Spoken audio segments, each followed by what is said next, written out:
Hello, everyone. I'm Bill Canady, the 80/20 CEO.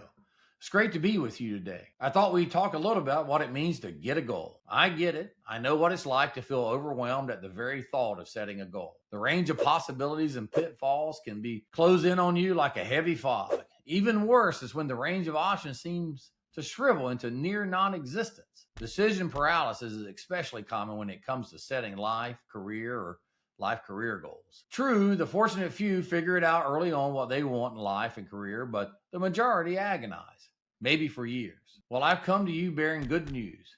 It is much easier to set a goal for a business than it is to set a life goal for yourself.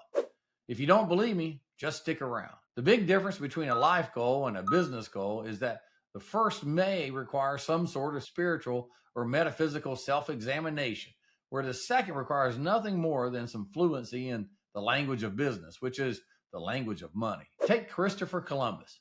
We've been taught that he was an intrepid mariner moved by passion for discovery. Now, proof of this was his audacious, self-proclaimed goal of finding a new world. You must admit that's a hell of an ambitious goal. Elon Musk set the goal of colonizing Mars. Ambitious?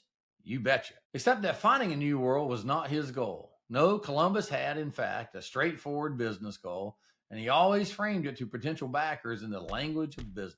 In his day, early 16th centuries, the breakthrough must have products were gold and spices. Now, while spices giving gold a real run for his money, spices made food infinitely tastier, of course.